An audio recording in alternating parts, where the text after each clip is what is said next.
So June 1st, I got fired.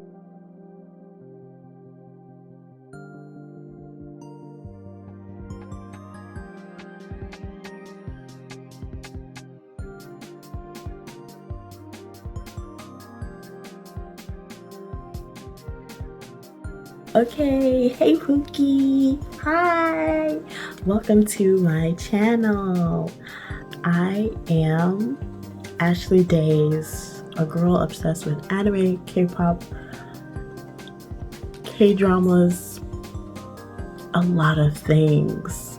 So today I'm going to share my Hagwon horror story, which for some reason my microphone was trying to get in the way. Like, this microphone that I bought was trying to get in the way, like it died midway, so it's charging right now, and I'm hoping recording without it I can finally tell you the trauma and the horror to share with other people who are thinking of coming to Korea, and if you're just curious. So I came February 19th, if anyone's wondering, February 19th, 2023, and I arrived in Incheon Airport. I'm probably butchering that, but Incheon Airport. I had a driver drive me to the exact place I was going to be teaching in, like the city I was going to be teaching in. I won't say the city, but it was like 55 minutes away from Seoul and like 55 minutes away from Incheon Airport. I get there and I'm waiting for the vice principal with the driver. They tell me, okay, because we don't know where to put you. There was like 2 other people that was her staff. They're like, we don't know where to put you. They were typing in Papago, like, we don't know where to put you because the teachers haven't moved out because they haven't finished their contract yet. So you're going to stay in a love motel. They put me in a love motel because we were in a kind of red light district type of area with a lot of like rated R things. They put me in one where they had a mirror on the ceiling. I'm going to include a picture of the mirror on the ceiling. It was like a circle bed and it was dim. But we go for dinner because I just landed there. We go for dinner at her friend's restaurant. They've known each other for a while, and she, you know, we start talking over some soju, and she mixes the soju with the beer. It's a common thing here. So she asks me, okay, how long do you plan on staying in Korea? I say for 5 years. Well, never 4 or 5, but like 5 or 6, like a long time, like 4 or 5, like 5, 6 years. And then she's like, okay, maybe you'll like meet someone or you'll get married to someone, and you'll stay here indefinitely, which I found it a little weird, but I was just like, okay, I was in like high hopes because my dating life has been trash. I'll probably make that for another video. So after dinner, we're talking, and she tells me about like how she wants to focus on, you know, her business, the school, and that she got out of a really long relationship, so she didn't think she was going to enter another one except focusing on herself. And I was like, she's 29, understandable. Most Koreans don't get married until like 30, in their 30s. So I was just like, I wasn't pressuring her because I believe if you don't think you see yourself in a relationship, it's fine. But okay, so basically the head teacher wasn't really helpful, and the coworkers were gossiping behind my back of me being basically bullied and harassed. But I'm going to tell you what occurred. So March, first month of me working, 3 people were leaving and a supervisor. So a Korean supervisor, another Korean woman who was a teacher, and 2 black ladies were leaving. And I should have seen that as like a blinking, the first red flag of like, you need to get up out of here as soon as possible. But I was like, no. And when I asked about the training, everyone was just like, you know, the training. And I was just like, yeah, the training wasn't really training. It was just looking at 2 teachers at the end of the semester. And I was like, oh yeah, that's great. That's wonderful. I don't know what the fuck is going on, but you know, I guess this is training. So after March of me teaching these kindergarten kids and the ESL and the grade, because I had to do lesson plans after like 3 days before the new semester started, which was utter bullshit. She said there was a tone, like parents were complaining of the way I was speaking to the kids, and I was just like, these kids have been here for a year, right? So they've seen the other two black people. And I guess because I was new, they were comparing me to the teacher they had like last year because I wasn't lighter, and they were like, oh, because you're different, you know, parents are gonna be skeptical. And I'm like, they were fine with 3 other black people in the school, and now because I'm new, they're gonna have skepticism about like my voice, like my tone. And I was just like, okay. So she was like, your tone, and I was like, okay, that's good constructive criticism, I'll take it. And I changed and I softened my tone for the parents apparently. After that, April rolls around. I think I'm doing pretty well until I get an email from my recruitment company saying, hey, your vice principal says you have 2 warnings on lateness and lack of prep, and it said etc. And then I emailed them immediately back, and I was like, okay, let me see the email. And they never fucking respond. And I would just recommend never using certain like, look up the recruitment you're going to use and see if they're good. Corvia is good. I don't think Adventure Teaching is really that great because they will get you into some not really good Hagwons. So just be careful of what recruiter you use, and I'm not saying they're really that bad because they did help me every step of the way, but they just weren't really good with like responding to things that I need them to respond with. So April rolls around. I think I'm doing good until I get that email. And you think it's someone who has an issue with me, they would just, because we see each other every day, even if it's not in the same, you know, classroom, I still see her. And she says hi, you know, she would just address it. So before May, my like, I think it was like in the middle of May or it was in April. It was around there. I don't really recall, that my kindy supervisor had left. Honestly, those supervisors were overworked and I can't blame them. Like, it was too much bullshit to deal with, on top of like sending stuff to parents and doing whatever office work they did and dealing with the vice principal all together. And there was a point where like the vice principal had started blaming the teachers of why the supervisors were leaving. And I was like, it has nothing to fucking do with us as the foreign teacher. It's time to start looking in the mirror, babe, and seeing the witch that you are, that nobody can work with, tyrant. So when my supervisor had left, the vice principal became my supervisor because they couldn't hire anyone yet. They were looking for people to fill in the position to be my supervisor and 2 other teachers on the same floor as me, because we shared one supervisor for kindy. So I started getting really micromanaged because in May she started changing a lot of things, adding a lot of things into the lesson plan that I think was already comfortable and good for their age. I think it's because parents expect like this high of an expectation for their kids, and their kids are like not that level. And I think they're doing well for their age, and for learning English as a second language, doing pretty well. But parents are like, no, I want my kids to do A, B, and C. And you're looking at them like, you don't practice English with your kids, so they can't do A, B, and C. But we're doing the best we can to get them to A, B, and C. You know what I mean? But parents are like, the expectation is here. My kid is like here, but that's not good enough. They need to be here. And I'm just like, okay. So after like everything, I was being micromanaged because she would come into my classroom, sigh, roll her eyes and everything. And she'd be like, okay, I don't like how you do this. I don't like how the behavior is in this class. And I'm like, aren't you the supervisor? Do your fucking job as my supervisor and address the kids. And she would address it once, but she would never address it again unless it was like a huge problem. Like, she would sigh and roll her eyes in my class, and she would send very passive aggressive emails and stuff. So when I got fired, it was June 1st. After the kids had did their speeches and stuff. So June 1st, I got fired.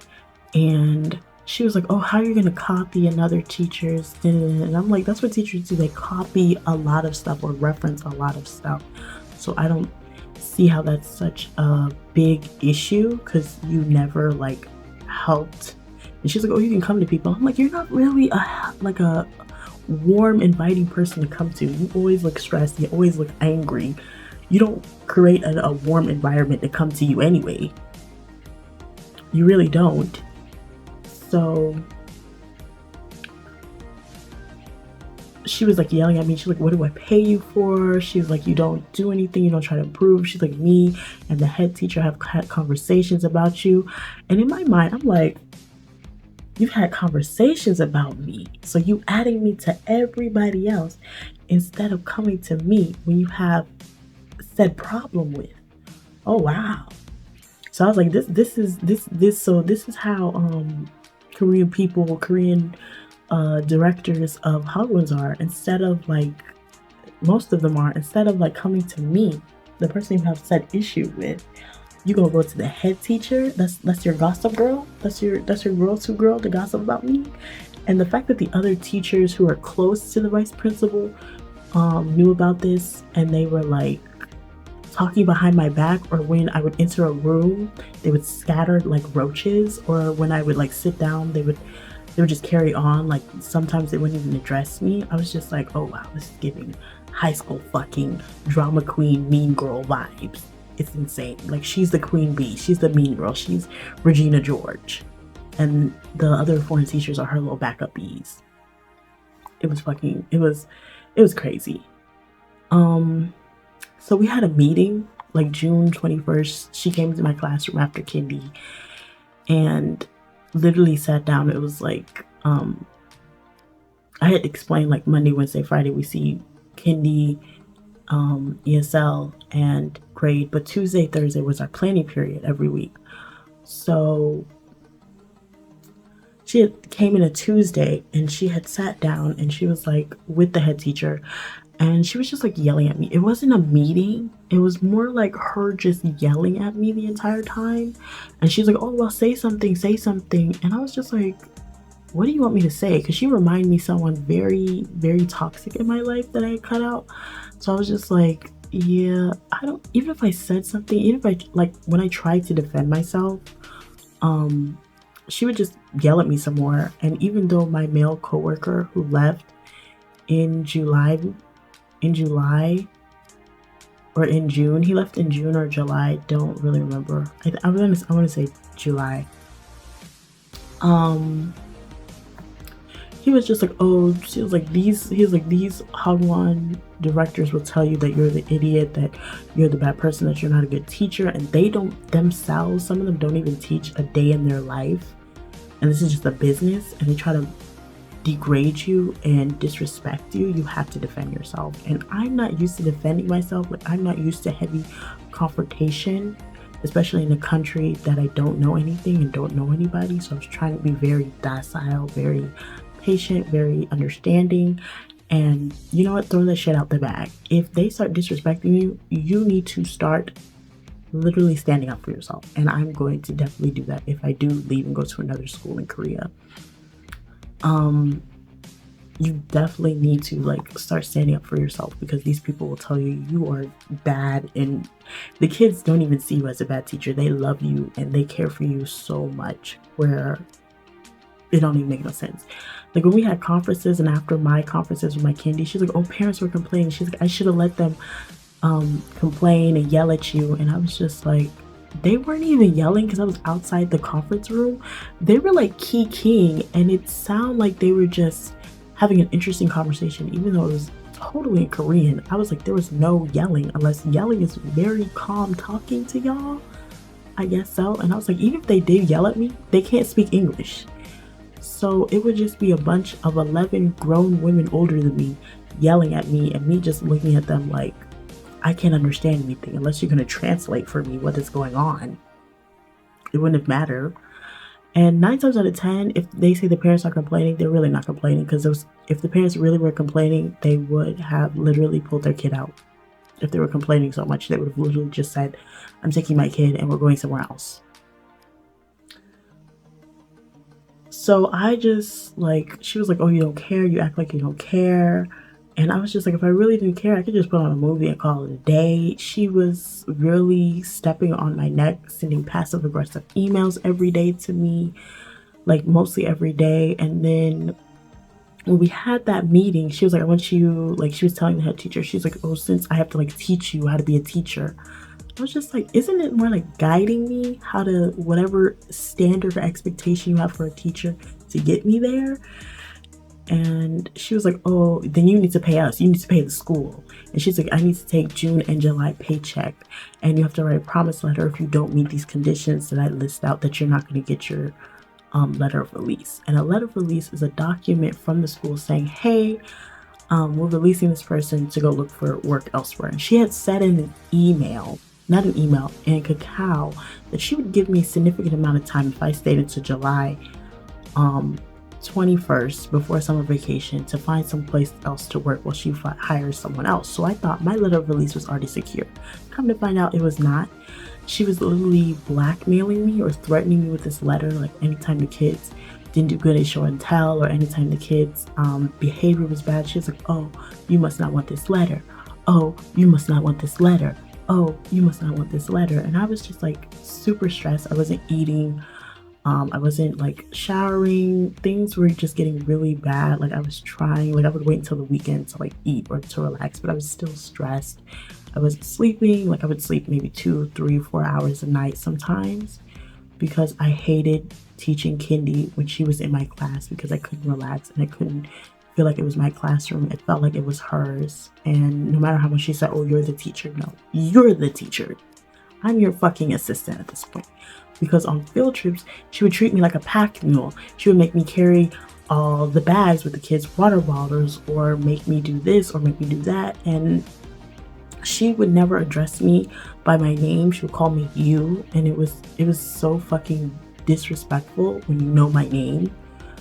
And one time when we came back from the field trip, one teacher left her fan, and I got off the bus and I told her, and she was like, oh, why did you grab it? And I was just like, why the fuck do I have to grab it? Like, why don't you go grab it? It's your bestie. It's your bestie's fan. You go grab it. Y'all be talking behind my back and knowing all the drama and tea that's going on, instead of confronting me. You want to be passive aggressive instead of just being straightforward with me. I don't have to get shit. It's not my fan. It's one of my coworkers' fans. That had nothing to do with me. And the way my male co-teacher was like fed up too, like I was honestly fed up. Like I was kind of relieved that I was fired, because I was like, even if I have to go back home, it's whatever. But as long as I get to get away from this hell, like I was so close, like this close to doing a midnight run, because I was so fucking tired of her ass. I really was. Like when July 21st came up, before summer vacation, she literally, the gym teacher, because they have like gym, they have gym, and then they have music, and they have library time. So my class went to gym Tuesday and Thursday, so twice a week. And I'm just gonna like step a little bit, because I want to just say how fine this man was. So the gym teacher, there was 2 of them. One, he left to go abroad to work on his English. I think he was going to college or to work there. I don't remember. But the other one, he was tall. His English was really good. He was really fine. He had a really nice ass. Like he did. He had a really nice ass. And even though he never like looked at me, we kind of became kind of close through our interactions. Like he was like really nice and really sweet. And I wish I asked for his cacao. Like I think about that man sometimes, like not often, but sometimes he pops in my head, because the way Tuesday and Thursday would come, I would actively look for this man. If it was the other gym teacher, I would be so fucking disappointed it wasn't him, because all I do is be staring at him. Like I knew I was supposed to be looking at the kids. Like I would look at the kids, but I would stare at him as much as I could, But like what I was saying, he was there. But my kids were going to like this park in our school to play in the water, because I guess they earned that before summer vacation. And he was just saying, oh, cheer up, because I looked really tired. I looked really stressed, because I was mentally, my depression and anxiety were on very high levels. And though I wasn't having, you know, of like myself, I was still in a pretty bad fucking state of mind. So like he made like, I guess, a little joke or whatever, and I laughed, and we're having a good conversation. And then there goes the vice principal standing there in utter annoyance. She was just like she was just like,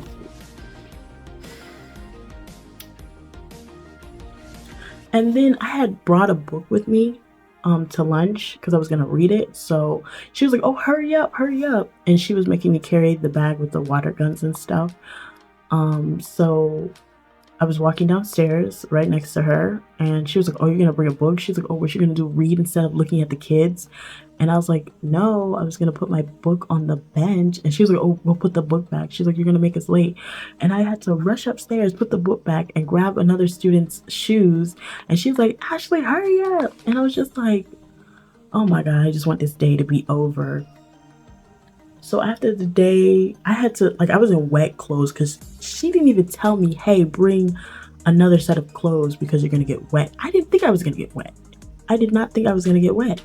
So she didn't tell me, hey, you should bring another set of clothes.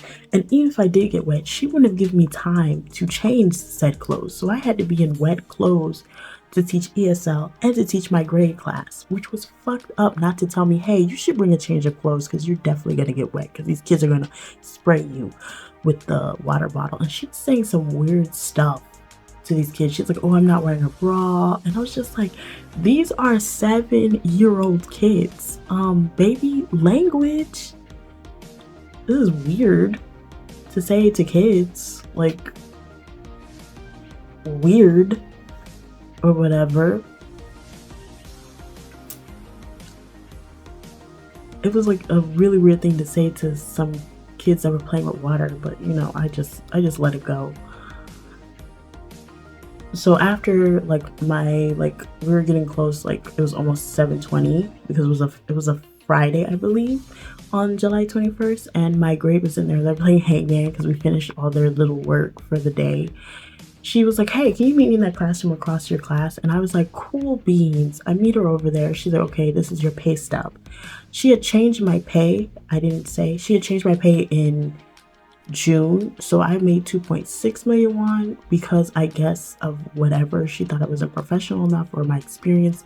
She had took 300 won for my paycheck and she dropped it to 2.3. So my paycheck was even literal now. It was littler than it used to be.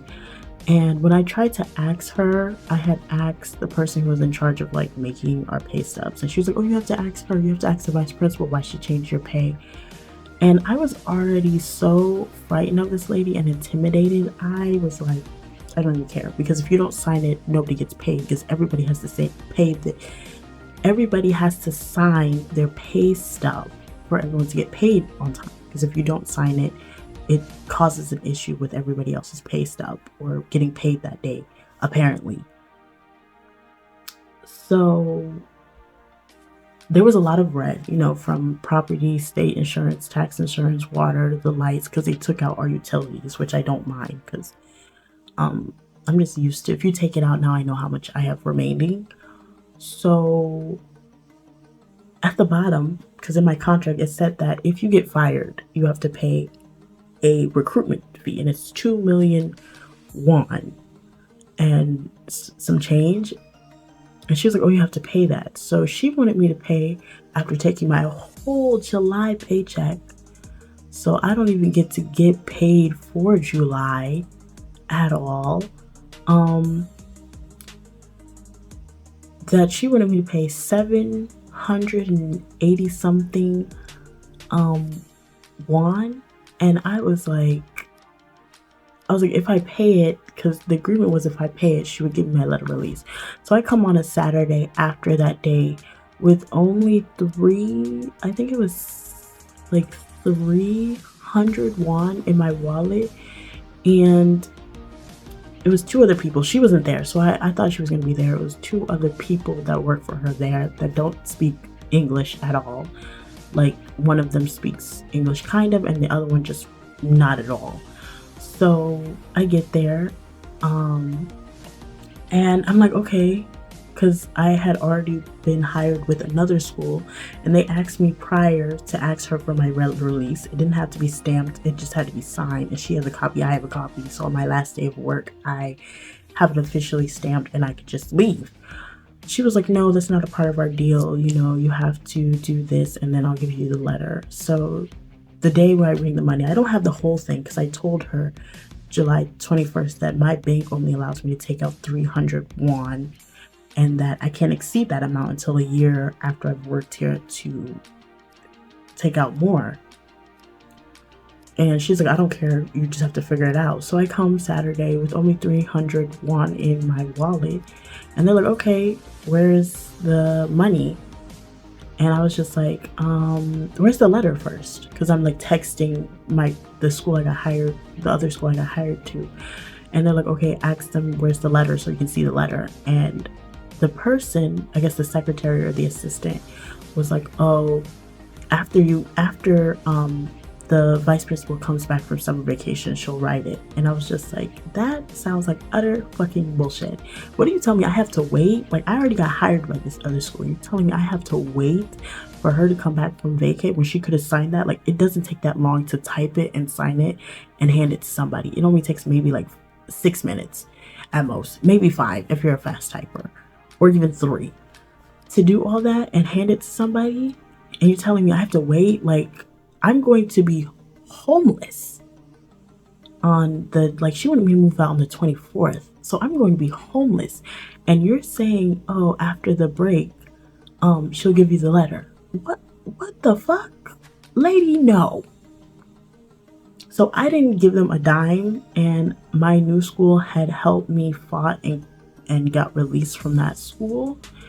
And currently, I don't know if I'm going to pursue legally of like suing her for the money that she owes me and for the trauma and everything that happened, because a lot of fucked up stuff happened. And even,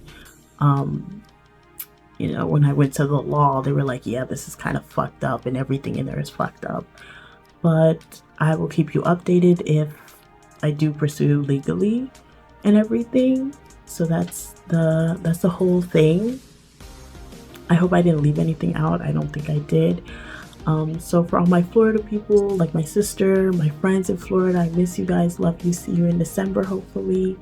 And for any new people, if you have any questions or anything, comment down below, subscribe, give it a big like, and maybe my next video will be on manga you should be, or manhwa you should be reading, or a vlog. I don't really know. If you have any suggestions, put them down low.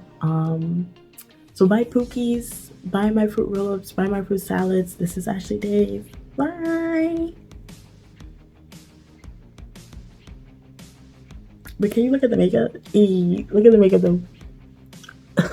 Material girl.